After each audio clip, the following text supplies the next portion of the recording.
वेदले यही कुरालाई वर्णन गर्छ। जब व्रतबन्ध गर्दा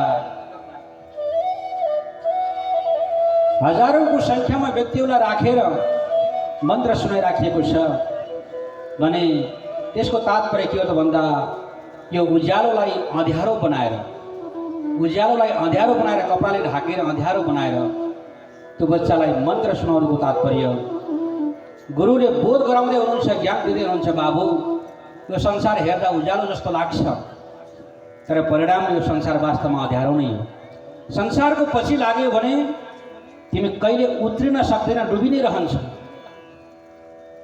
तर यो संसारलाई तिमीले कपडा छोपेर गुरुले बोध गराउनुहुन्छ यो संसार यस्तै अँध्यारो छ। सबैको बिचमा राखेर यो संसार यस्तै अँध्यारो छ। यो अँध्यारोलाई उज्यालो बनाउने तिमीलाई मैले अब ज्योति प्रकाश दिनेछु। त्यो प्रकाश के हो त भन्दा यो मन्त्र हो। यो मन्त्र मैले प्रदान गर्दैछु आज। यो मन्त्रको माध्यमबाट यो अँध्यारो संसारलाई उज्यालो बनाउने अर्थात् कि संसारतिरको प्रवृत्तिबाट निवृत्ति भएर भगवानतर्फ उज्यालोतर्फ जानको लागि यो साधन तिमीलाई मैले यो मन्त्र प्रदान गर्दैछु भनेर गुरुले त्यो तेस्रो आँखा ज्ञान चक्षु खुलाउनको निमित्त त्यो मन्त्र दान गर्नुहुन्छ व्रतबन्धको बेला। यी सबै एउटा एउटा रहस्यलाई बोकेका विषयवस्तुहरू छन्। जति पनि संस्कारहरू छन्, जति पनि कर्महरू छन्, टीका लगाउनु, चन्दन लगाउनु, व्रतबन्ध गर्नु, यज्ञोपवीत लगाउनु, त्यसको मीमांसा गहिरेर चिन्तन गर्ने हो भने अलौकिक छन्, वैज्ञानिक छन्। श्रीमद् भागवत महापुराणले यहाँहरूलाई यो सद्वासना र सद्वासना मिश्र वासनाको माध्यमबाट यो कुरा पुष्टि गराएको छ। हजुर हामी मानव बनेको मिश्र वासनावाला अर्थात् कि राम्रो नराम्रो दुईटै कर्म गर्ने होला। दुईटा कर्ममा कुन धेरै हुन्छ कुन थोरै हुन्छ त्यसको आधारमा हाम्रो जन्मान्तरमा हामी कति मेधावी भएर पैदा हुने, हामी कति उच्च कुलमा पैदा हुने, कति महान भएर पैदा हुन्छौँ। त्यो हिजोको कर्मले यदि हाम्रो शुभ कर्म धेरै छ, अशुभ कर्म कम छ भने त्यसैको आधारमा निर्धारण गर्दै जान्छ। त्यसैले देवता बन्ने कि राक्षस बन्ने अथवा मानव बन्ने, मानवमा पनि उच्च कुलको मानव बन्ने, अत्यन्त बौद्धिक व्यक्ति भएको मेधावी मानव कुलमा पैदा हुने कि सामान्य कुलमा पैदा हुने, यो सबै कुराहरू कहाँ रहेछ त भन्दा हजुर हाम्रो आफ्नै हातमा। यो कसैको हातमा छैन, हाम्रै हातमा छ। यदि हामीले सही तरिकाले कर्म गर्यौँ भने हामी महान कुलमा जन्मान्तरमा महान कुलमा पनि पैदा हुन सक्छौँ।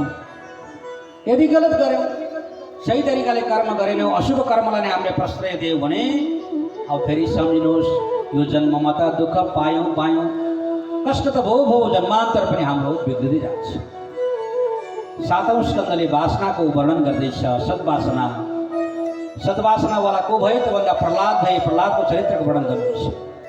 असद्वासनाको दृष्टान्तको रूपमा हिरण्यकश्यपको वर्णन, मिश्र वासनाको रूपमा यहाँ मत्स्य अवतार सत्यव्रत नाम गरेको राजाको चरित्र पनि, र सप्तम स्कन्धको अन्तिममा गएर आश्रम धर्मको रूपमा मानव धर्महरूको वर्णन, मिश्र वासनाको रूपमा तीनवटा वासनाको कथा श्रीमद् भागवत महापुराणको सातौं स्कन्धले वर्णन गर्छ। राजा परीक्षितले सुखदेव महाराजलाई यही कुरा वर्णन गर्दै भन्नुभयो, यी दैत्यहरू सबै असत वासनावाला हुन्छन्। त्यसो भए जति दैत्यहरू हुन्छन्, राक्षसहरू सबै असत वासनावाला नराम्रो कर्म गर्नेवालै हुन्छन्। सुखदेव महाराजले वर्णन गर्नुहुन्छ, सबै दैत्यहरू भगवानकै शत्रु हुन्छन् वा नराम्रो कर्म गर्नेवालै हुन्छन् भन्ने होइन। परम भागवत स्वयं प्रहलादजी दैत्य कुलमा पैदा भएर पनि भगवानको अनन्य भक्त हुनुभयो। बलि जो राजाको रूपमा रहेका बलि दैत्य कुलमा पैदा भएर पनि भगवानका प्रिय अनन्य भक्त भए। दैत्य कुलमा पैदा हुँदैमा व्यक्ति सधैँ सबै दैत्य हुन्छन् भन्ने मात्र होइन। राक्षस र मानव भनेको त कोही नयाँ एउटा वंश कुलको नाम होइन, एउटा स्वभावको केवल नाम हो। हजुर हामीले राम्रो काम गर्यो भने हामी देवता बन्न सक्छौँ, मानव बन्न सक्छौँ। नराम्रो काम गर्यो भने हामी दैत्य बन्छौँ। कस्तो गधा जस्तो रहेछ हो यो मान्छे भन्छन् नि। गधा जस्तो भनेको मतलब गधाको जस्तै काम गर्यो भने व्यक्ति गधा जस्तै हुन्छ। सबै गधा जस्तै, गधाका सबै गुण मिल्नुपर्छ भन्ने होइन, तर थोरै धेरै जे जति हुन्छन् गदामा भएका थोरै भए पनि गुण मिल्यो भने अनि गदासँग तुलना गर्छौँ नि हामीले। गदा जस्तो मान्छे, कुकुर जस्तो मान्छे मान्छे व्यवहारमा त्यो गुण मिल्न जाँदा यसले के पुष्टि गरेको त भन्दा हाम्रो कर्मले नै हामीलाई गदा बनाउने हो, मानव बनाउने हो, दैत्य बनाउने हो। त्यो हाम्रो हातमा छ। जस्तो स्वभाव हाम्रो त्यस्तै हाम्रो नाम बन्न जान्छ। आज दैत्य कुलमा पैदा भएका प्रहलाद दैत्य रहेनन्, भगवानका भक्त भए, अनन्य भक्त भए। राजा परीक्षितले प्रहलादको चरित्र सुन्ने इच्छा गर्नुभयो। सुखदेव महाराजले प्रहलाद चरित्रलाई विस्तार गर्दै भन्नुभएको छ। हिरण्यकश्यपु राजन्नजेय मजरामरम् आत्मानम् अप्रतिद्वन्द्वम् एकराजं व्यदीक्षत।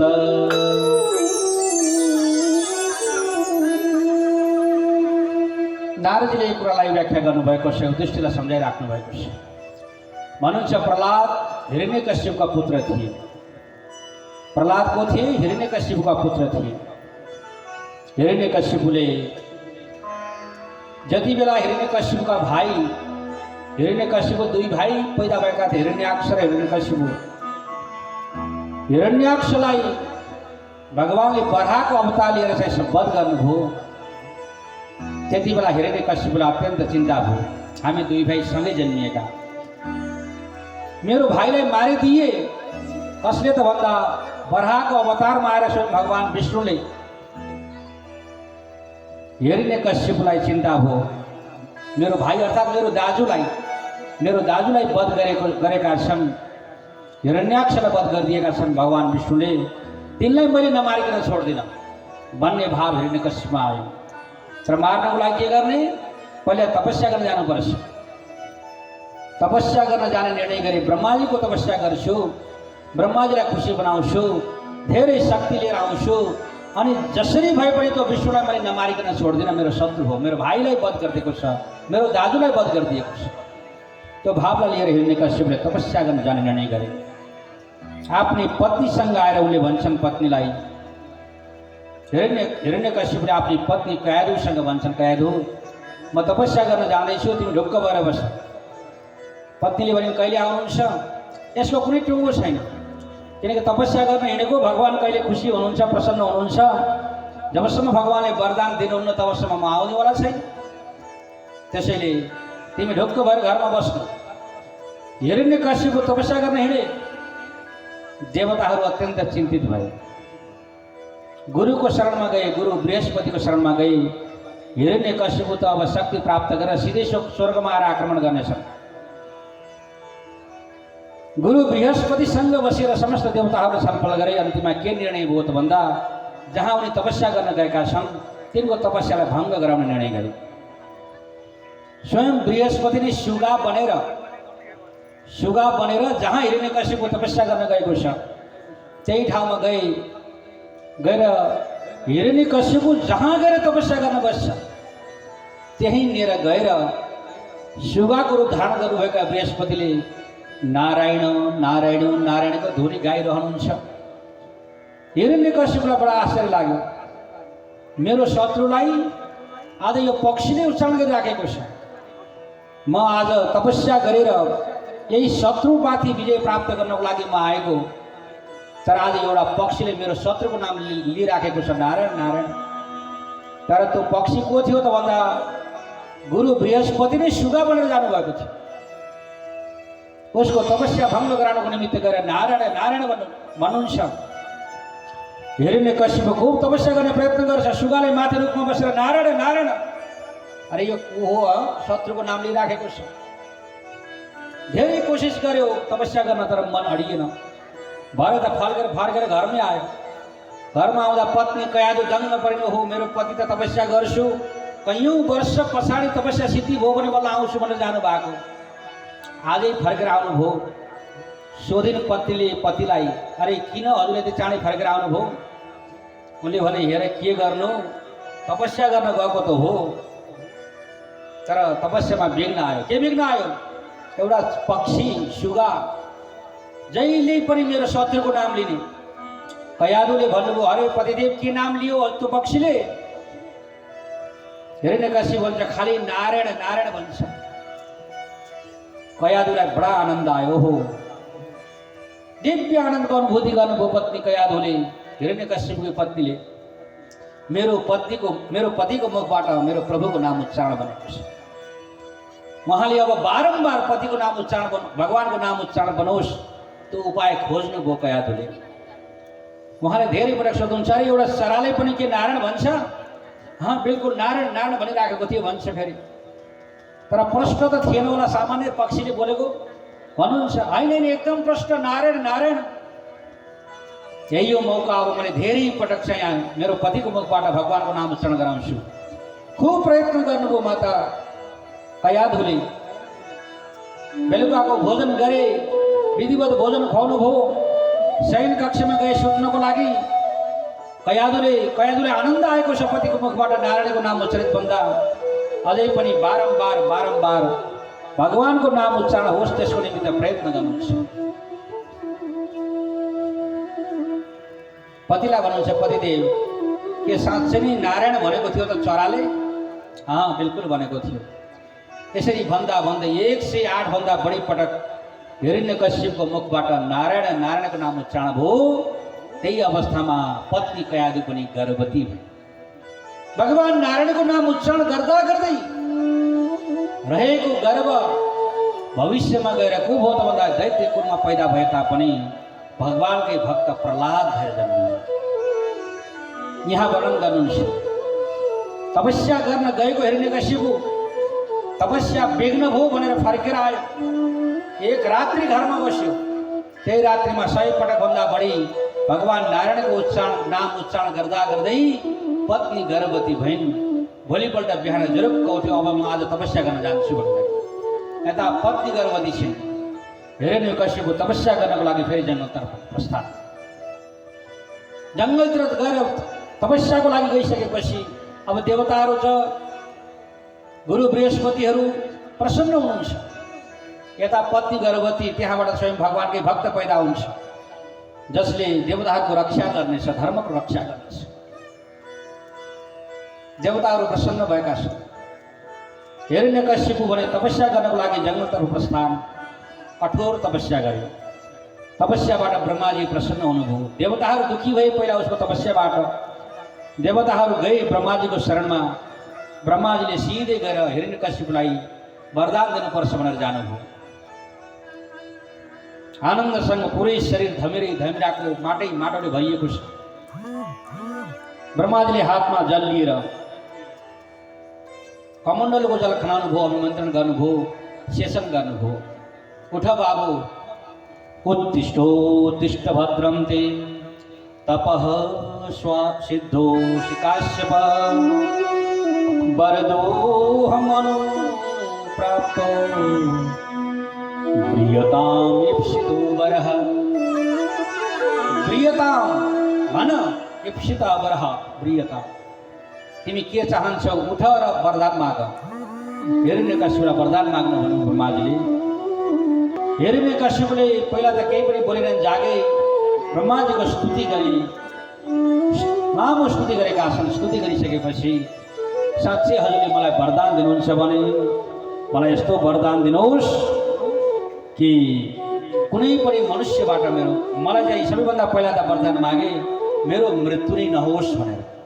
ब्रह्माजीले भन्नुभयो, जन्मेको त मर्नको लागि जति जन्मेका छन्, जन्मको साथमा सबैले मृत्युलाई पनि सँगै लिएर आएका हुन्छन्। त मृत्यु नै नहोस् भन्ने वरदान त म दिन सक्दिनँ। पछि गएर उनले मागे, त्यसो भए मेरो मृत्यु हुन्छ भने पनि मनुष्यबाट मेरो मृत्यु नहोस्, पशुबाट मेरो मृत्यु नहोस्, कुनै पनि प्राणीहरूबाट मेरो मृत्यु नहोस्।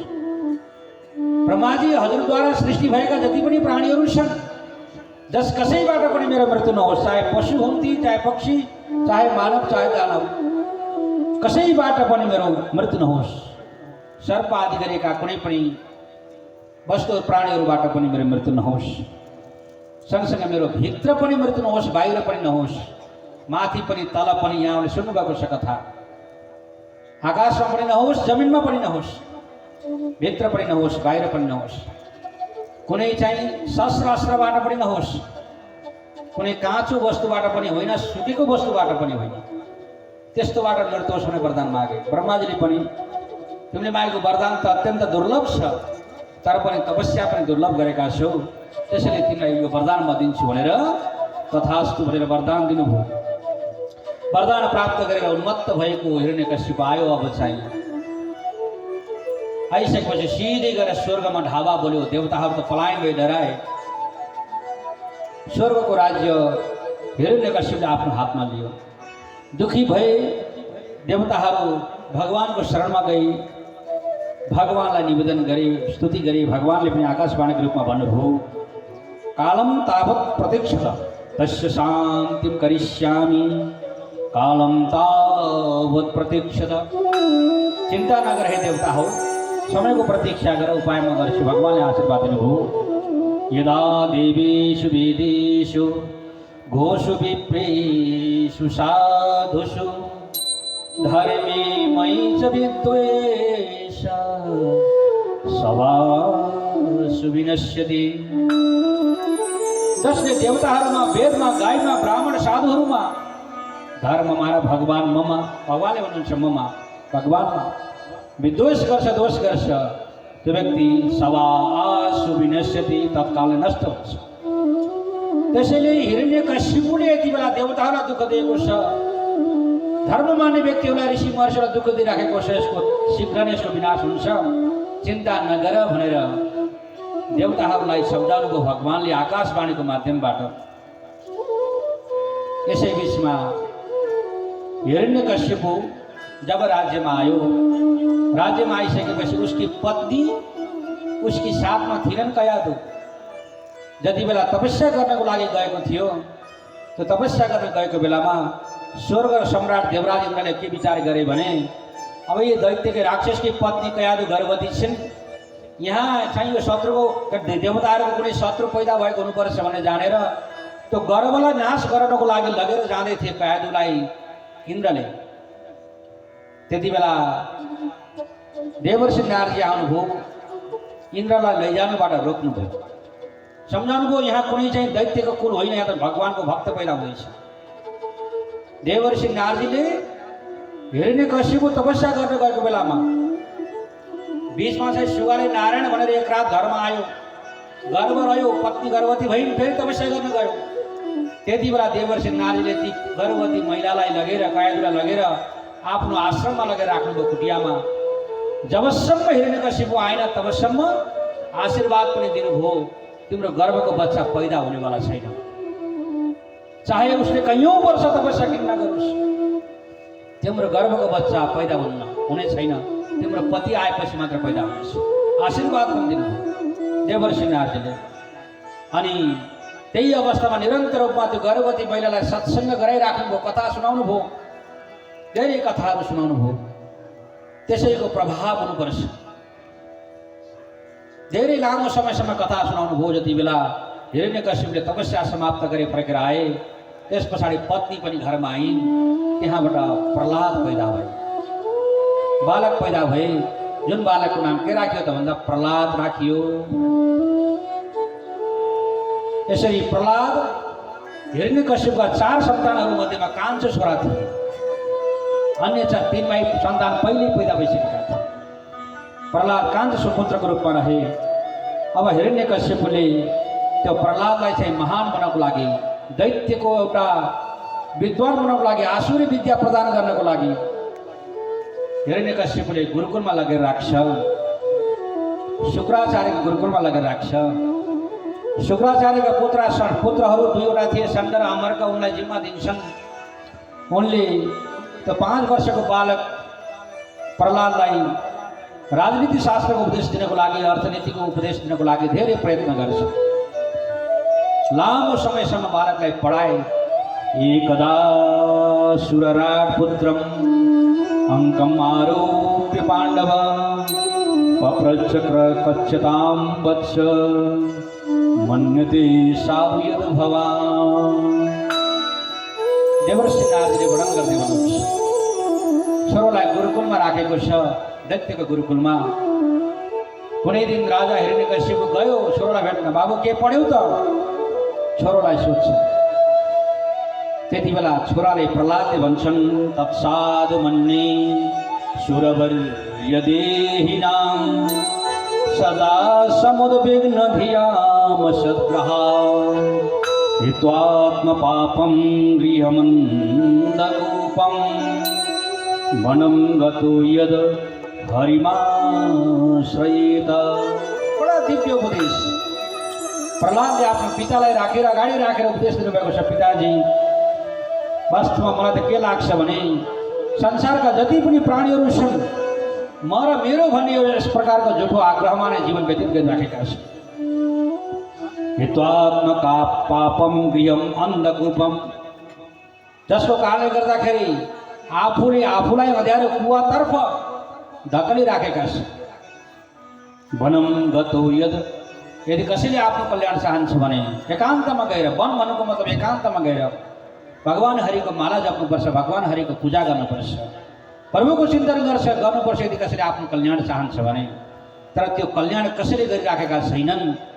प्रहलादले हिरण्यकश्यपलाई यसरी बताइसकेपछि हिरण्यकश्यपको त अब पारा तातेर गयो। मैले जसलाई मार्नको लागि, जुन हरिलाई मार्नको लागि, मेरो दाजुलाई वध गरेको, मेरो शत्रुलाई मार्नको लागि त्यत्रो कठोर तपस्या गरेँ, आज यी सबै देवताहरूलाई पनि मैले लखेटेँ। आज मेरो छोरोको सहयोग पाउँला, छोरो अझ राम्रो ज्ञानी बन्ला, अनि त्यो हरिलाई मैले समाप्त गरौँला भन्ने लक्ष्य र इच्छा राखेको आज मेरै शत्रुको प्रशंसा गर्छ। मेरै छोरालाई देखेर उनलाई घृणा जाग्यो, गाली गर्न लाग्यो छोरालाई।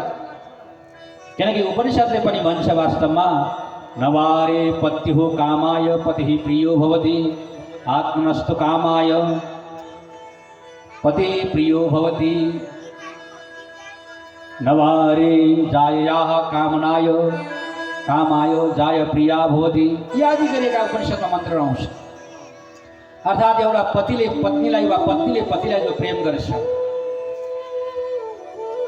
अथवा छोरालाई पिताले जो प्रेम गर्छ, छोरोलाई खुसी राख्नको लागि होइन रे, आफू खुसी बनाउनको लागि, आफूले आनन्द लिनको लागि। छोरोलाई काखमा राख्छ नि, सानो बच्चालाई भेट्यो देख्दा काखमा राख्छ, त्यो बच्चालाई आनन्द आउँछ भन्ने लक्ष्यलाई राखेर होइन, मलाई आनन्द आउँछ भन्ने इच्छालाई राखेर। त्यसैले संसारमा जति पनि प्रेम छ त्यो प्रेममा स्वार्थ लुकेको छ। आज भन्नुहुन्छ प्रहलादसँग हिरण्यकश्यपको जति प्रेम थियो, आज त्यो शत्रु भगवान हरिको गुणानुवाद गाइसकेपछि अब छोरो पनि उसलाई प्रिय लाग्न छोड्यो, तथा नाम गाली गर्छ आफ्नो छोरोलाई। त्यस पछाडि रिसाउँदै त्यहाँबाट गयो। गुरुपुत्रहरूले पनि सम्झाए अब यसलाई राम्रोसँग पढाउनु पर्छ है, पढाउँछन् प्रयत्न गरेर। फेरि अलि दिनमा आयो, छोरो केही भयो कि भन्ने लागेर अलि दिनमा आएर फेरि सोध्छ, बाबु तिमीले के पढ्यौ त? कालेना काले नै तावतायुष्मन् यद शिक्षत गुरुहरू भवान्, गुरुहरूले तिमीलाई के पढाउनु भयो भनेर पछि सोध्नको लागि फेरि हिरण्यकश्यप आयो। आउँदाखेरि प्रहलादजी भन्नुहुन्छ श्रवणं कीर्तनं विष्णोः स्मरणं पादसेवनं अर्चनं वन्दनं दास्यं सख्यं आत्मनिवेदनं। बडा दिव्य भक्तिका एउटा साधनहरू बताउनुहुन्छ प्रहलादले। पिताजीलाई अगाडि राखेर, बाबा मैले त गुरुकुलमा बसेर बडा दिव्य ज्ञान प्राप्त गरेको छु, के पायौ त भन्दा मैले के जाने भने जसले भगवानको कथा सुन्दैन, जसले भगवानको कथा गाउँदैन, जसले भगवानलाई स्मरण गर्दैन, जसले भगवानको सेवा गर्दैन, जसले भगवानको पूजा गर्दैन, वन्दना शिर झुकाउँदैन, सेवक बन्दैन जो व्यक्ति, सत्यम आत्मनिवेदन भगवानप्रति मित्रता राख्नु, समर्पणको भावना राख्नु, यी 9वटा साधन नै भगवान हरिलाई प्राप्त गर्ने साधन रहेछन्। मैले गुरुकुलमा बसेर यही नै जाने, यही नै सिकेँ भन्छन् प्रहलाद। अब हिरण्यकश्यपको अवस्था के भयो होला? त्यो हरिलाई पाउनको निमित्त चाहिने जो 9वटा साधन, 9वटा भक्तिको वर्णन गर्नुहुन्छ। वेदान्त दर्शनले यो साधनलाई, भक्तिलाई 2 भागमा बाँडेको छ, एउटा साधन भक्ति र एउटा साध्य भक्ति भनेर। यी 9वटा साधनको रूपमा रहेका यी साधन भक्तिको वर्णन अर्चनम श्रवणम कीर्तनम विष्णु इत्यादि गरिएका श्री विष्णु सबैको चाहिँ एक दृष्टान्तहरू पनि छन्। सुनेर पनि कतिपय भक्तहरूले सद्गति प्राप्त गरे। जस्तै श्री विष्णु श्रवणे परीक्षित बबोध भैया सके कीर्तने प्रहलाद स्मरणे तुदंग्री भज पूजने लक्ष्मी पृथु पूजने यादी गरिएका प्रहलाद के बहुत भन्दा श्रवणको माध्यमबाट परीक्षित कथा सुनेरै सद्गतिलाई प्राप्त गरी सुखदेव महाराजले कीर्तनबाट गाएर प्रहलाद भगवानको स्मरण गरेर सद्गतिलाई प्राप्त गरे। भगवानको सेवाबाट लक्ष्मीले सद्गति प्राप्त गर्नुभयो। पूजाबाट पृथु महाराजले, बन्धनबाट क्रूरजी, दास्य भावबाट हनुमानले चाहिँ सद्गति प्राप्त गरे। मित्रताको भावबाट अर्जुनले भने आत्मनिवेदनको भावबाट बलिले। यसरी 9वटा यी साधन हुन्। भक्ति मार्गका आचार्यहरूले यसलाई नवदा भक्ति भनेर भन्छ। तर भगवानको धामलाई प्राप्त गर्ने यी 9 साधनको वर्णन राजा हिरण्यकश्यपलाई अगाडि राखेर प्रहलादले सुनाउनु भयो। अब पितालाई अर्थात् हिरण्यकश्यपलाई अब छोरोलाई जिउँदो राख्ने इच्छै भएन, मार्छु अब। ब्रह्मबन्धु किमे तत्ते विपक्षम श्रेयता सदा आदि गरेर अब चाहिँ ब्राह्मण पुत्रहरूलाई गाली गर्छ। ब्राह्मण पुत्रहरूले पनि भन्नुहुन्छ नैसर्गिकी यम अत्यस्य राजन नियच्छ मन्यम कददास्म। यो बालकको यो नैसर्गिक बुद्धि हो, स्वाभाविक बुद्धि हो। यो गुरुकुलमा आएर हामीले पढेको ज्ञान होइन, यसको स्वाभाविक बुद्धि हो। हामीले यसलाई परिवर्तन गर्न सक्दैनौँ भन्ने भाव गुरुहरूले राखे। हिरण्यकश्यप गयो, एकान्तमा राखेर प्रहलादलाई सोध्छन् गुरुपुत्रहरूले, तिमीलाई यो कहाँबाट आयो? बडा दिव्य उपदेश दिनुभएको छ। यो ज्ञान अब आज समयको अभावमा धेरै विस्तार गर्न सकिँदैन। जे होस्, अन्तिममा गएर हिरण्यकश्यपले प्रहलादलाई चाहिँ वध गर्ने निर्णय गर्ने, मार्नुपर्छ भन्ने निर्णय गर्यो। सबैलाई आज्ञा गरे, ल अब यसलाई राख्नु हुँदैन। अब त्यति बेला मार्नको निमित्त धेरै प्रकारका उपायहरू गर्छ। कहीँ घोडालाई टेकाउनु पर्छ कि भिरमा लगेर फ्याँक्नु पर्छ कि रथलाई जमिनमा सुताएर माथिबाट रथ दौडाउनु पर्छ कि यी अनेक प्रकारका उपाय गर्छ प्रहलादलाई मार्नको लागि। तर प्रहलादको शरीरको लागि एक रति पनि कहीँ तलमाथि भएन। एउटा महत्त्वपूर्ण प्रसङ्ग सम्झिनु होला। प्रहलादलाई वध गर्छु भनेर हिरण्यकश्यपले धेरै सङ्घर्ष गर्यो। त प्रहलादले त्यो समस्याबाट बच्नको लागि एक रति पनि उपाय गरेन, किनकि उनले भगवानप्रति त्यति विश्वास थियो। उसले मार्न खोज्दा जहाँ लगेर सुताउँछ वहीँ गएर सुतिन्छन्, जहाँबाट फ्याँकिदिन्छ वहीँबाट लड्छन्, पल्टिन्छन्। तर मनमा हरिको नाम छ। तर बस्ने यो शरीरलाई बचाउनु पर्छ भन्ने इच्छा उनको मनमा कदापि उत्पन्न भएन। कहिले पनि भक्तले भगवान त्यो समस्याबाट बस्ने उपाय खोजेन। भगवानको शरणागति भइसकेपछि भगवानले मलाई बचाउँछ। धेरै प्रयत्न गरे, कसै गरे पनि प्रहलादलाई केही पनि गर्न सकेनन्, कसैले मार्न सकेनन्। बन्दी बनाएर राख्यो जेलमा लगेर। भगवती माता लक्ष्मीले इच्छा गर्नुभयो, मेरो भक्त बन्धनमा छ। लक्ष्मीको कृपाद्वारा भगवानका भक्तहरूले त्यो प्रहलादलाई त्यो बन्धनभित्र, कारागारभित्र लगेर अनेक प्रकारका भोग्य सामग्रीहरू प्रदान गरे। खाए बसे बालक। हिरण्यकश्यपले त्यो दृश्य देख्यो। चारैतिर चाहिँ पहरेदारहरू राखेको छ, चौकीदार राखेको छ, भित्र बन्द कोठामा राखेको छ। तर आनन्दसँग खाँदैछ बच्चाले त भित्रै। हिरण्यकश्यप दङ्ग पऱ्यो। यति चाहिँ सुरक्षा गार्ड नियुक्त गर्दै पनि त्यो बालकले कहाँबाट भित्र बसेर खाँदैछ। दौडेर गयो ती चाहिँ चौकीदारहरूलाई गाली गर्दै भित्र प्रहलादसँग, यो कहाँबाट के कसो? प्रहलाद भन्नुहुन्छ, पिताजी त्यो सानो यत्रै आमाको गर्भमा रहँदा त जसले रक्षा गरेको थियो त्यो प्रभु परमात्माले त्यो कारागार त विशाल छ, यहाँ त आनन्दसँग मेरो रक्षा गरिरहन्छ।